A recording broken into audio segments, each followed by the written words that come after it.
3월 9일 월요일 새벽 말씀을 나누겠습니다. 본문은 마가복음 4장 21절에서 34절입니다.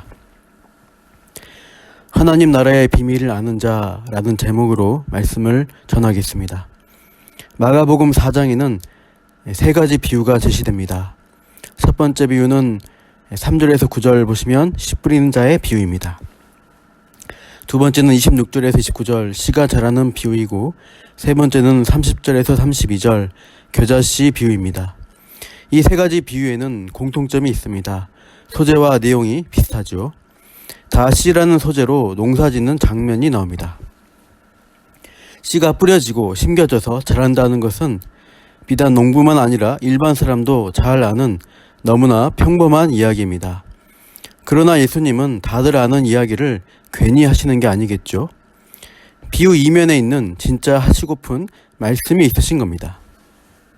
그래서 10절 보시면 따로 제자들과 함께한 사람들이 무슨 뜻인지를 묻자 예수님은 하나님 나라의 비밀이라고 하십니다. 12절 보시면 그들로 보기는 보아도 알지 못하며 듣기는 들어도 깨닫지 못하게 한다고 말씀하십니다. 즉 비유로 하시는 이유 중 하나는 비밀, 잘 모르게 하시겠다, 감추겠다 하는 의도가 있으신 겁니다. 실제로 비유라는 단어의 헬라어 원어가 파라볼레인데요. 수수께끼라는 의미가 있습니다. 수수께끼는 알쏭달쏭 알 것도 같은데 모르겠는, 그래서 답을 쉽게 할 수 없게 만드는 말놀이입니다. 수수께끼처럼 감추는 효과를 통해 하나님 나라를 비밀로 하시는데 그게 모두에게 비밀이 아닙니다. 11절 보시면 외인에게는 감추기 위해서 비유를 한다고 말씀하십니다. 그러면 누가 하나님 나라의 외인일까요? 앞뒤 문맥을 보시면 알 수 있습니다. 씨 뿌리는 비유에 나오는 것처럼 길가나 돌밭같이 마음밭이 단단하게 굳어버린 사람이거나 가시떨기 같은 세상 가치로 꽉 차 있는 사람이라고 할 수 있겠습니다. 예수님이 전하시는 하나님의 나라를 받아들일 준비가 전혀 안 된 사람들입니다. 당시 로마로부터의 정치적 독립만을 생각하는 열심당 같은 유대인이나 기득권 유지에만 관심이 있는 사두개인, 바리새인 같은 사회 지도층들은 마음이 굳어서 생명의 말씀을 들을 귀가 없습니다. 그런 사람에게는 들어도 하나님의 나라가 비밀처럼 되어 알아들을 수가 없는 겁니다. 그러나 한편으로 파라볼레, 이 비유라고 하는 것은 그 대상을 더 생생하게 드러내기 위해서 사용하는 수사법이라고 할 수 있습니다. 비유는 사물을 다른 대상에 빗대어서 더욱 효과적으로 표현하는 수사법입니다. 가령 바다와 같은 은혜라고 하면 은혜가 바다처럼 크고 끝없다는 의미를 나타내어 더 풍성하고 생생한 표현이 됩니다. 그만큼 비유는 더 생생하고 실감나게 더 강렬한 인상을 남기기 위해서 사용한 것이죠. 그래서 예수님은 이 비유로 말씀하시는 이유가 한편으로는 드러내기 위한 목적도 있다고 설명해 주십니다. 본문 21절, 또 그들에게 이르시되 사람이 등불을 가져오는 것은 말 아래에나 평상 아래에 두려 함이냐, 등경 위에 두려 함이 아니냐.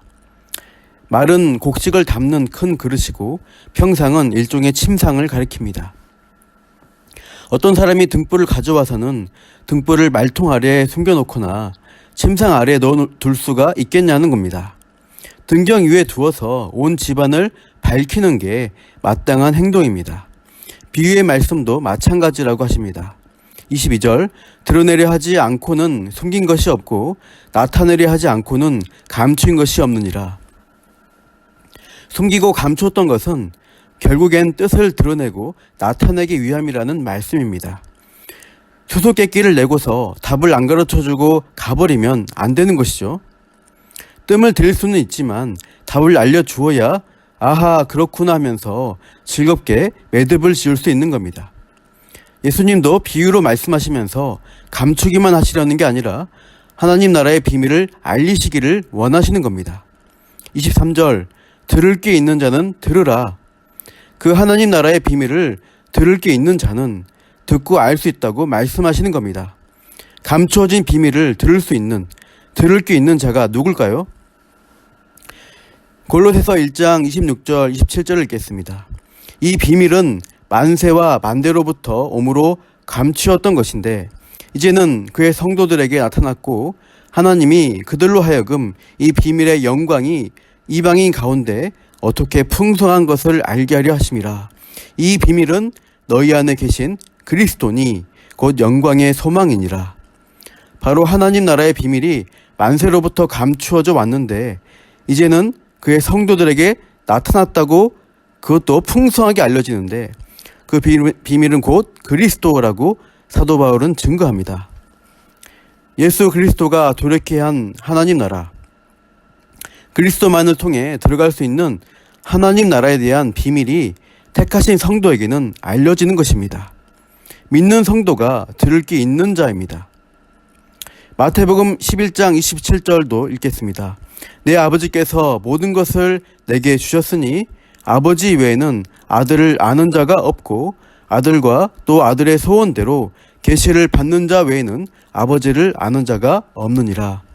아들의 소원대로 계시를 받는 자에게 그리스도가 감춰진 비밀이 아니라 구원자신 하나님의 아들로서 깨달아지는 것입니다. 지금 이렇게 예수님을 믿고 말씀을 사모하며 듣고 계신 성도 여러분이 들을 게 있는 자라는 겁니다. 들을 길을 열어주신 하나님께 감사하시길 바랍니다. 그렇게 들을 게 있는 자에게 나타나는 하나님 나라에 대해 그 특징을 비유로서 가르쳐 주십니다. 26절 이후에 씨가 자라는 비유가 나오고 30절 이후 겨자씨 비유가 나옵니다. 둘 다 씨를 뿌리고 심길 때 그 결과가 어떻다 하는 것을 알려주십니다. 먼저 26절 하나님의 나라는 사람이 씨를 땅에 뿌린 것 같다. 그래서 어떻게 되는가? 28절을 보시면 땅이 스스로 열매를 맺는데 처음에는 싹, 다음에는 이삭, 그 다음에는 이삭에 충실한 곡식이라고 말씀합니다. 최종적으로 29절 보면 추수를 하게 됩니다. 이 비유의 포인트는 27절입니다.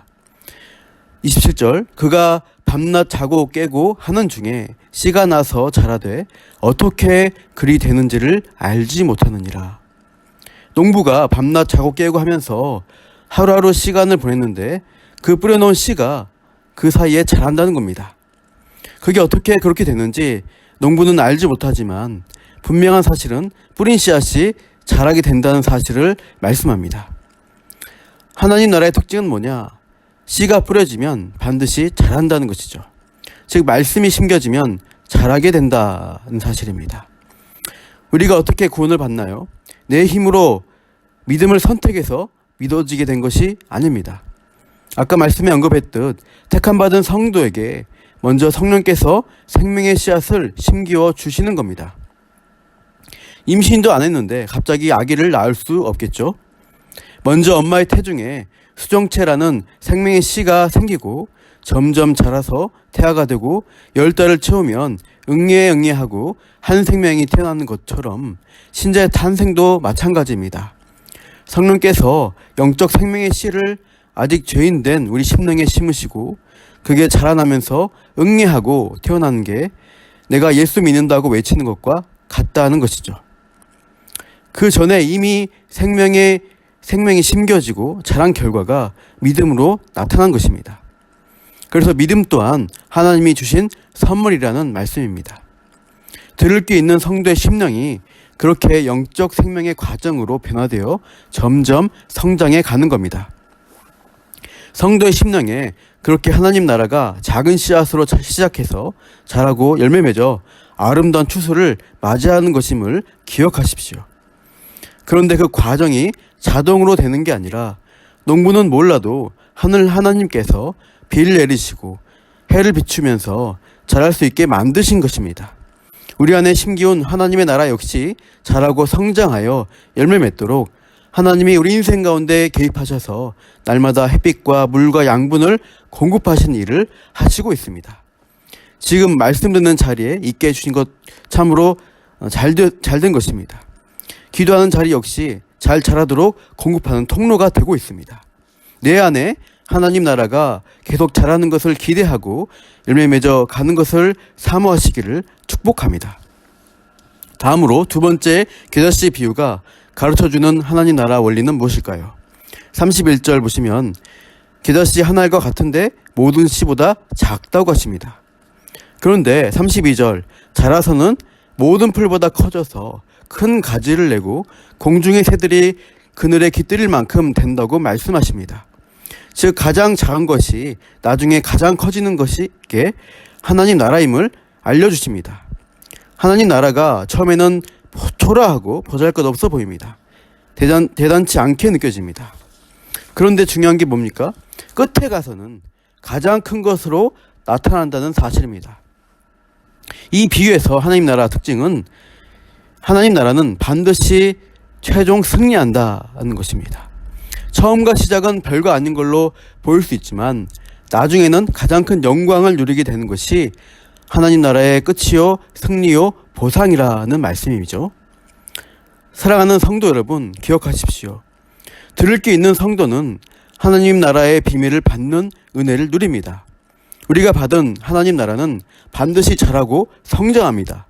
내 안에서, 우리 공동체 안에서 자라나고 열매를 맺어갈 것입니다. 그리고 세상과 비교할 때 작아 보이고 약해 보이지만 결국에는 최후 승리를 얻는 자는 하나님 나라 백성입니다. 오늘도 이 믿음과 소망으로 씨를 심으십시다. 말씀의 씨, 기도의 씨, 사랑의 씨, 섬김의 씨, 전도의 씨를 심으시길 바랍니다. 이 일은 그냥 허비되거나 실패하지 않습니다. 우리를 통해 그 하나님이 일하시기에 반드시 열매를 거두게 해주십니다. 기도하겠습니다. 하나님 아버지, 오늘 예수님이 비유로 가르쳐 주신 하나님 나라에 대해 배웠습니다. 하나님 나라의 말씀을 듣고 믿을 수 있는 들을 귀 주심에 참으로 감사합니다. 또한 내 안에 시작된 하나님 나라가 자라고 성장하여 열매 맺게 하실 것을 기대하며 오늘도 순종의 자리에 서게 해 주옵소서. 최종 승리와 영광을 주시는 그 하나님 나라 백성으로 오늘도 힘있게 살게 해 주옵소서. 감사하며 이 모든 말씀 예수님 이름으로 기도합니다. 아멘.